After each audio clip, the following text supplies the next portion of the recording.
Is street racing really taking over Dallas? Watch this video exposing street racing in Dallas. Also witness the shocking footage and the aftermath of accidents leading to the challenges law enforcement faces in combating this dangerous trend.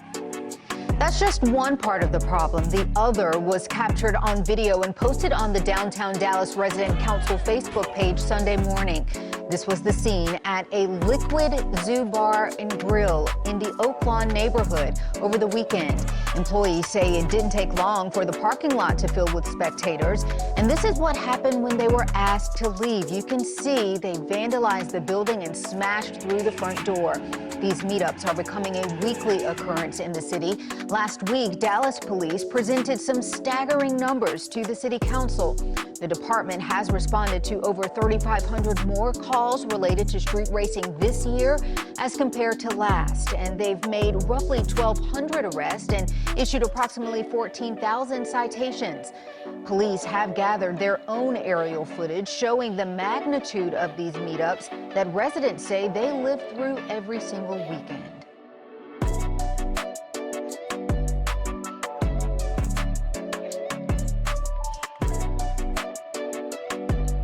Shared this dash camera video with WFAA says he was driving about 70 miles per hour.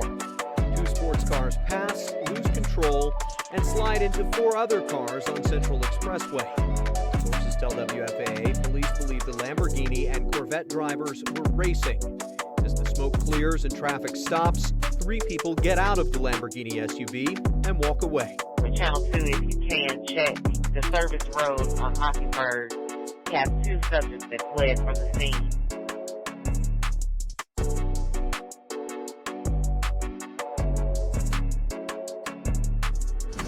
Dozens of emergency vehicles filled West Mockingbird Lane in West Dallas late Friday night, Mockingbird intersection put back, while what was left of this vehicle remained in the street. This incident started from an alleged street race between a Range Rover and Chevy Tahoe that left three people dead, a witness told police.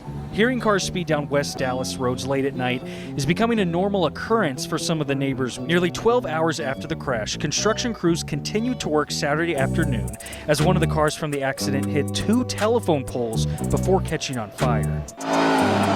Dallas police say two cars were speeding on Fort Worth Avenue. Police are investigating if the two cars were street racing. One of the drivers lost control and hit a white pickup, who police say was not involved or speeding. The pickup crashed head-on into a utility pole at the intersection of Fort Worth Avenue and Redmond Drive. This driver was taken to the hospital in critical condition. Police say the car that caused the crash slammed into a nearby business. That driver was also taken to the hospital, but only with minor injuries. And the other car, who police say was involved in the initial speeding, drove off. Several hours into this investigation, another crash happened. While police were blocking off the intersection, a car hit a police squad car with two officers inside. The driver, 51-year-old Samuel Cooks, was arrested for a DWI. Police say they found an open container in his car. The officers went to the hospital as a precaution. Dangerous stunts at the intersection of Skillman and Live Oak Streets at East Dallas Halloween night. Hundreds of teens gathered to watch, blocking traffic and emergency vehicles, a familiar weekend scene in that area. This video from a couple of weekends ago at the nearby intersection of Ross and Greenville Avenues. I've been told by police leadership that on a given night, we could have as many as 1,500 or 2,000 in the city. That's a lot of racers and a lot of area to cover. In May, City Council passed an ordinance giving police the ability to cite business owners where street racers repeatedly set up in parking lots, cite spectators as well as drivers, and seize vehicles. As of October 21st, DPD says it's issued hundreds of citations for spectators and drivers and made hundreds of arrests. But 0 businesses have been cited, and while cars have been impounded, none have been seized.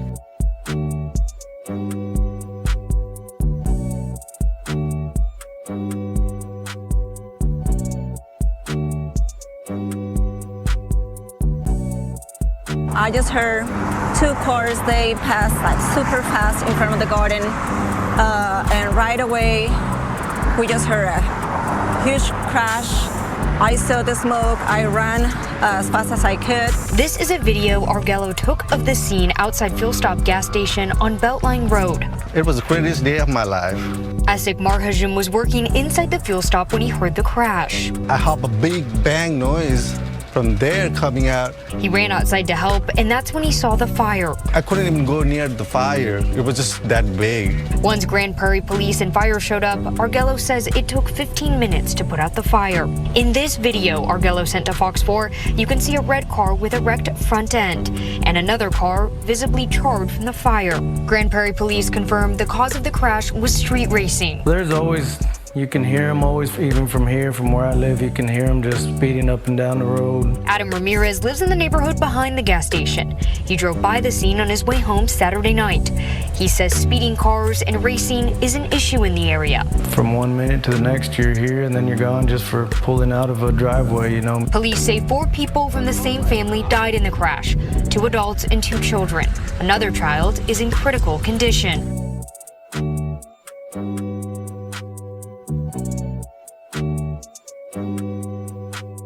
We're addressing it firsthand. We got street takeovers that are happening, hot rodders, people that are purposely blocking streets.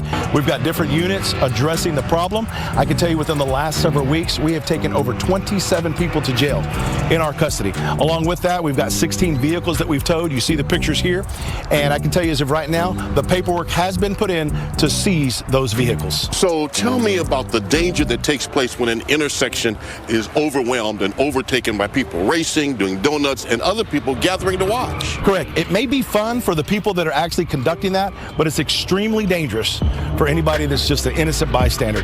It's extremely dangerous for anybody that may be walking by. So what we want to do is identify these individuals and actually issue more citations or arrests. Now, tell me about the people you are looking for in this trackdown. What we're looking for here is the individuals that are purposely blocking the street. Now, when you purposely block emergency vehicles, that is a state jail felony. Are you telling me that they are purposely blocking the street to try to keep the police from responding? Is exactly right. We've got it in black and white where you can see they are telling, not just encouraging, but they're telling people, you stop the police while we conduct these dangerous acts.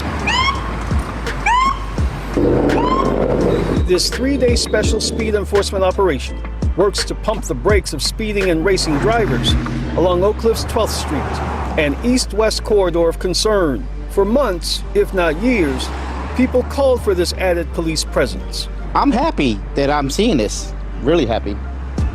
Because sometimes when I come here and visit at nighttime, they're racing. They're racing crazy. These boys were flying in and out of traffic, racing, 3 of them. Monday, high speed and alleged street racing left this trail of destruction on 12th Street. A teenager's truck slammed into a house. Somehow all victims walked away with minor injuries. But the multi-car crash placed the speed crackdown in gear.